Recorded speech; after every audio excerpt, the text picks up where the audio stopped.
The sun gently bathed the plains of Lazio, painting the wheat fields in gold as they stretched like a still sea beneath the Italian sky. It was the beginning of the 20th century, and although the world seemed to march toward progress, life in the rural villages remained as harsh as ever.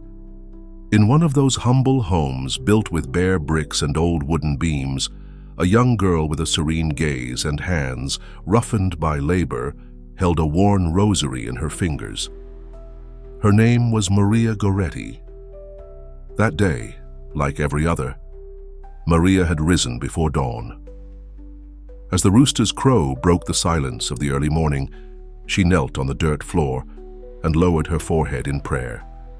At just 11 years old, she already knew well the burden of poverty, hard work, and responsibility, but there was no complaint in her eyes, only a quiet light, born of faith and love.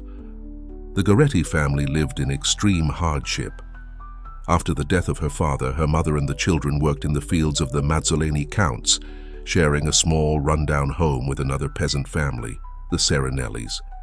There were no luxuries and little time for play, yet Maria found comfort in simple things: a picture of the Sacred Heart, a wildflower picked along the roadside, the scent of fresh bread her mother baked with care.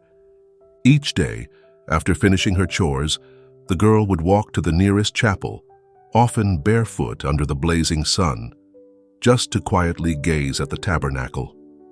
She longed to receive her first communion. She couldn't read or write, but she knew by heart the angel's words to the Virgin Mary and the Our Father. She prayed for her mother, for her siblings, and unknowingly for the one who would one day become her murderer. In that innocent soul, God had planted a flower of purity and courage, and while the wheels of the world turned far away, through wars, factories, and cities, heaven was preparing to work a miracle through the simplicity of a poor girl whose only defense would be her faith. This is the story of Saint Maria Goretti, the child martyr who defended her purity to the point of death and forgave the one who tried to take it from her, leaving the world an immortal testimony of faith, courage, and mercy. The breeze of the Italian countryside drifted softly over the fields of Lazio, like a mother's whisper, caressing the wheat stalks and rustling the dry leaves beneath the barefoot steps of the children. It was October 16th, 1890, when in the small village of Corinaldo, Maria Teresa Goretti was born. Her parents, Luigi and Assunta, were poor farmers, but their home, though modest, was built upon the solid rock of faith. From her earliest years, Maria was a quiet, devout, and obedient child. Her mother used to say she was born with a rosary in her hands, and it wasn't an exaggeration. While other children played, Maria preferred to sit beside her mother at sunset, spinning wool or cleaning beans, listening intently to stories of saints and martyrs. Those simple yet fervent tales ignited in her heart the desire to please God in all things. When she was just 6 years old, the family left Corinaldo in search of a better life in the Agro Pontino, a swampy and dangerous region where malaria and poverty were daily realities. They settled in Ferriere di Conca, working as tenant farmers in a shared home with another peasant family, the Serenellis. In those harsh lands, life was lived from sunrise to sunset, and children quickly learned that hunger and exhaustion were part of their daily bread. Her father, Luigi, toiled endlessly in the fields, battling illness and despair. But after several years of relentless labor, he fell ill with malaria and died, leaving Assunta a widow with 6 children and an unbearable burden. In the midst of their sorrow, 9-year-old Maria approached her mother and whispered, "Don't cry, Mama. Jesus also lost his foster father, and the Virgin helped him. We'll get through this too." From that day on, Maria took on responsibilities far beyond her years. While Assunta worked in the fields, Maria cared for her younger siblings, cooked meals, washed clothes, cleaned the house, and always found time to quietly pray the rosary beside a small image of the Sacred Heart she cherished like a treasure. "Maria, aren't you ever tired?"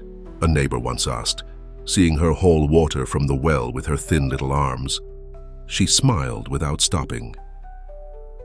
"When you do it for love of Jesus, it doesn't feel heavy," she answered, with the simple wisdom of someone who had already grasped the heart of the gospel. She couldn't read or write, but her soul understood Scripture with a purity that many adults would envy. Her greatest desire was to receive her first communion. She pleaded so earnestly that at last, when she was just 11, her mother agreed. Maria learned the catechism by heart, and when she finally received Jesus in the Eucharist, she was seen weeping with emotion, as if heaven itself had kissed her soul. In that forgotten corner of the world, where men labored in the fields and women aged far too soon, a girl was quietly growing, already great in the eyes of God. Destiny was drawing near, unrelenting, but Maria was unafraid. Her heart was at peace, wrapped in the cross, the Virgin, and the rosary she never let go of. What she didn't know was that within those same adobe walls, a dark shadow was already rising against her light. But before the martyrdom, God had chosen to forge her as steel is tempered, in the fire of poverty, sacrifice, and unconditional love. The house where the Goretti family lived was little more than a crude structure, built on the edge of the Ferriere Canal, surrounded by swamps and fields that barely yielded enough to survive. They shared the dwelling with the Serenelli family, a household marked by shadows and silence. Giovanni Serenelli, the father, was a widower, a harsh and reclusive man who rarely spoke to anyone. His son Alessandro, a 20-year-old, spent his afternoons reading obscene novels and drinking alone in his room. He had a coarse, introverted demeanor and a gaze that unsettled even in silence. For some time, Alessandro had been watching Maria with a disturbing attentiveness. She, barely 11 years old, felt his presence with growing unease. She sensed something impure in his eyes, something she didn't fully understand, but which she intuitively feared with near prophetic clarity.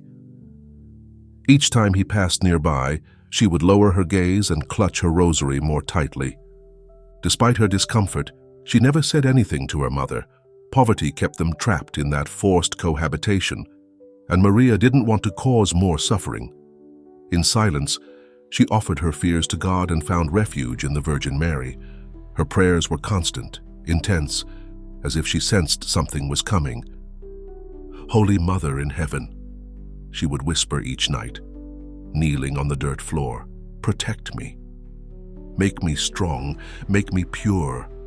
Help me never to offend Jesus." The weeks went by, and Alessandro became more insistent.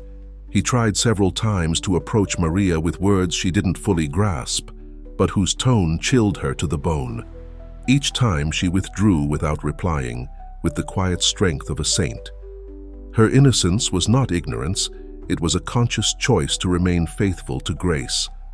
One day, Alessandro went so far as to threaten her, "If you don't give in, you'll regret it." Maria looked at him with a mix of compassion and firmness. Her voice, though trembling, was clear. "That's a sin. God doesn't want that. You'll go to hell." Those words, spoken by a fragile girl, enraged him. Ashamed to be rejected by someone so young and consumed by his inner demons, Alessandro began to secretly plan revenge. It was no longer just desire, it was hatred, a hatred born of being confronted by purity that shamed him. Meanwhile, Maria continued her life in peace. She never showed fear. She helped her mother, cared for her siblings, prayed fervently, and smiled with quiet sweetness.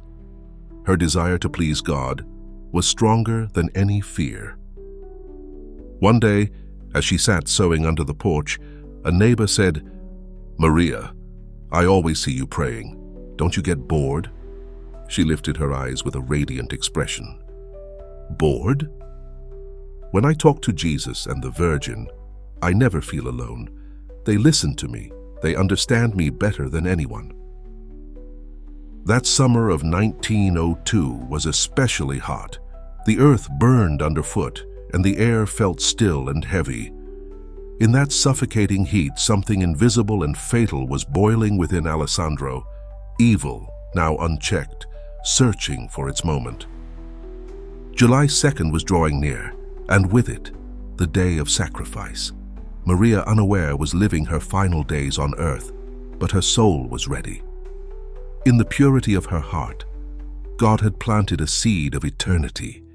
In the humble walls of a shared home, where bread was earned by sweat and life was a daily struggle, an 11-year-old girl was preparing, unknowingly, for martyrdom, not with swords or speeches, but with the most powerful weapon of all, faithfulness to God, lived out in the ordinary, to the very end. On July 2nd, 1902, the sun blazed fiercely over the fields of Ferrières. The heat was thick and suffocating, and in the house shared by the Goretti and Serenelli families, everything seemed to follow its usual rhythm. Assunta had gone to work in the fields with the older children. Maria, as always, stayed behind to care for the little ones, sweeping the dirt floor and mending a shirt with coarse thread and fingers still tender with youth. It was near midday when Alessandro Serenelli returned from work, sweaty and agitated. He had been waiting for this moment. He knew Maria was alone. He crossed the threshold silently, his steps slow and heavy, like those of a predator. No one would stop him. "Maria," he called from the doorway, forcing his voice to sound calm. "Come here a moment. I want to show you something." The girl froze. Something deep inside her shrank with dread. She didn't reply, but he approached quickly, shutting the door behind him. In his hand he carried an awl. Maria's eyes filled with fear, but not cowardice. "Leave me alone," she pleaded. "That's a sin. God doesn't want that." Alessandro lunged at her with violent force. The girl fought back with all the strength of her fragile body, resisting with scratches, screams, and tears. But it wasn't her life she was defending. It was her soul, her purity, her fidelity to God.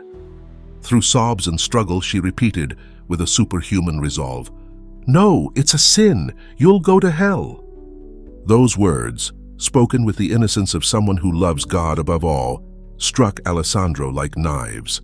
Wounded in his pride, in his desire, in his sickened soul, he unleashed all his rage upon her. With the awl in hand, he stabbed her 14 times, piercing her chest, her back, her belly. Maria collapsed to the ground, bleeding out. The younger children, witnesses to the horror, ran screaming to alert the neighbors. Assunta, upon hearing the news in the fields, dropped her tools and raced home, her heart tearing apart with every step. She found her daughter still alive, lying in a pool of blood, her eyes open and calm. "Maria, my child," she cried, falling to her knees beside her. The girl looked at her mother with tenderness, her voice barely a whisper. "Mama, yes, I forgive him. For the love of Jesus, I forgive him, and I want him to be with me in heaven." It took hours to get her to the nearest hospital. The journey was excruciating. Every bump sent waves of pain through her broken body, yet she never complained. When they arrived, the doctors confirmed what everyone feared. Her wounds were fatal. There was nothing to be done. Before she died, a priest came to anoint her. Maria received the last rites with a faint smile, her face full of peace. They asked if she still forgave her attacker. She, without hesitation, repeated, "Yes, I pray for him." On July 6th, at just 11 years old, Maria Goretti gave her soul to God. She died as she had lived, pure, courageous, clinging to her faith. She left behind no books, no speeches, no material accomplishments, only a seed of holiness watered in blood, which would bloom in the heart of the world. And in a nearby prison, Alessandro Serenelli, her murderer, was beginning to descend into his own private hell. What he didn't know was that even there, the light of the very girl he had tried to destroy would still be waiting for him. A girl who, as she lay dying, loved him more than he had ever loved himself. The iron doors of Noto prison slammed shut behind Alessandro Serenelli. He was 20 years old, sentenced to 30 years. His hands, still bearing the marks of violence, trembled in the darkness of his cell. In the days that followed, he showed no remorse.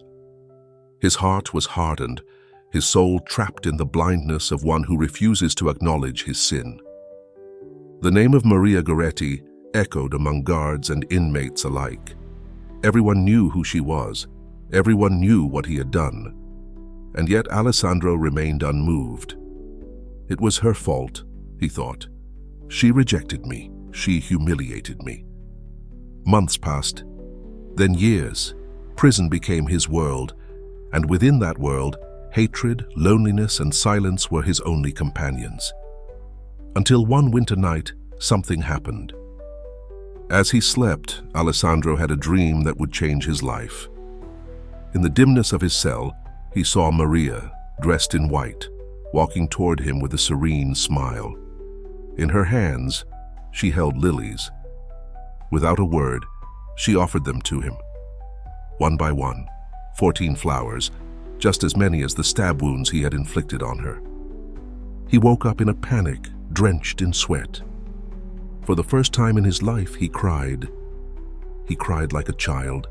He cried like someone who suddenly realizes too late that he had committed a crime against heaven itself. From that day on, Alessandro began to change. He grew quieter, more respectful. The guards noticed the transformation. He began attending Mass, praying, and within him, the grace of God began to work. Years later, he wrote a letter to Maria's mother. Mother Assunta, I ask your forgiveness for the terrible wrong I did. I know your daughter has already forgiven me, and that is what saved me. I hope you too can forgive me. Assunta's reply was brief but powerful. If Maria has forgiven you, how could I not? At Christmas in 1934, Alessandro was released for good behavior. He was no longer the arrogant, violent youth he once was. He carried a rosary with him now, and within, the weight of a guilt that only God's mercy had relieved. Not long after, he was welcomed as a laborer in a Capuchin monastery, where he asked to live a life of service, penance, and prayer. Years later, on a winter night, the faithful of the small church in Corinaldo gathered for a vigil in honor of Maria Goretti. Among them, kneeling in the last pew, was a man praying in silence. It was Alessandro. His hands, once stained with blood, now held a worn crucifix. At the end of Mass, he stepped up to the altar, voice trembling, and said before all, "Many years ago I killed an innocent girl. Today I stand here to tell you that thanks to her forgiveness and that of her mother, my soul has found peace." Rome was wrapped in a solemn air on June 24, 1950. In St. Peter's Square, a crowd filled every corner. Men and women of all ages, soldiers, children, religious sisters, farmers, mothers with babies in their arms, all had come to honor a little girl who had lived no more than 11 years, but whose life had touched the heart of the world. Pope Pius XII, with a voice both firm and moved, pronounced the words that echoed to the ends of the church. "We, by virtue of our apostolic authority, declare Blessed Maria Goretti, Virgin and Martyr, to be a saint." A wave of tears, applause, and prayer rose like an unstoppable tide. And there, among the crowd, standing with an aged face and eyes clouded with emotion, was Alessandro Serenelli. He had traveled to Rome to be present at the canonization of the girl whose life he had taken, and who, nonetheless, had given his soul back to him. Assunta Goretti, the mother, was also present. It was the first time in history that a mother had witnessed the canonization of her own daughter. Her face, weathered by years and sorrow, radiated an indescribable peace. When the ceremony ended, many came forward to kiss her hands. She said nothing. She simply bowed her head and murmured, "It all belongs to God." Since her martyrdom, Maria's reputation for holiness had spread rapidly. Numerous conversions and miracles were attributed to her intercession. Entire families, broken marriages, young people trapped in sin, all found in her story a source of hope and renewal.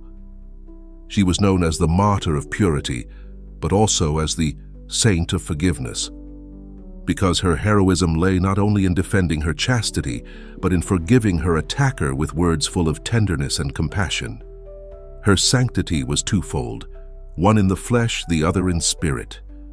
And in an era marked by wars, totalitarian ideologies, and the loss of moral values, Maria stood like an incorruptible flower, planted by God to remind the world of the power of good over evil.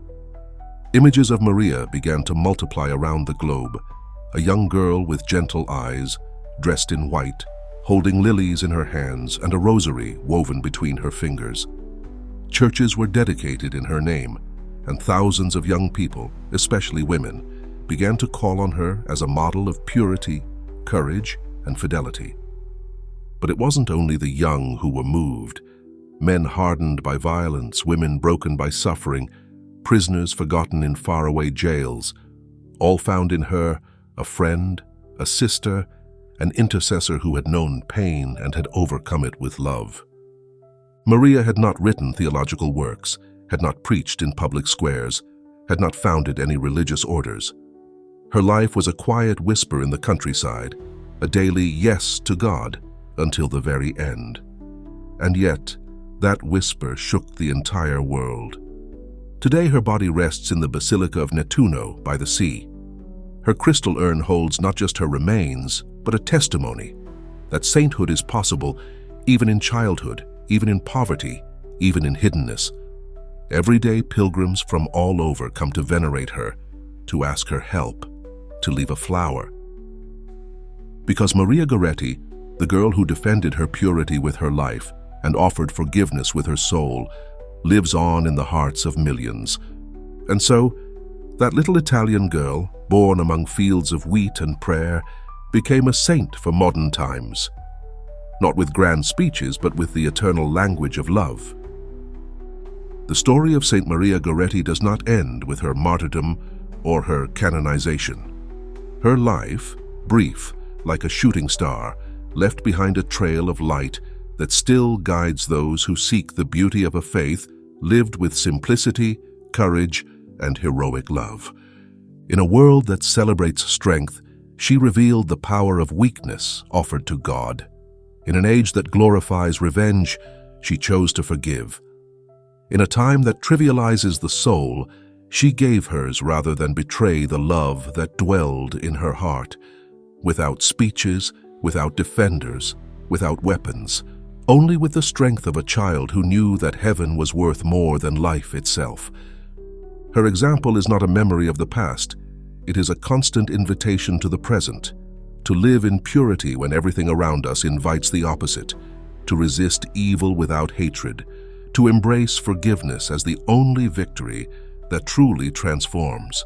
She did not shout in public squares, did not challenge empires, did not lead crowds. She was simply faithful. And that quiet fidelity has moved the world. In every young person who dares to say no to sin, in every mother who teaches her children to pray, in every soul that forgives the unforgivable, Maria is reborn. Not as a legend, but as a living presence. Not as cold marble on an altar, but as a burning spark that ignites the heart of anyone who seeks goodness.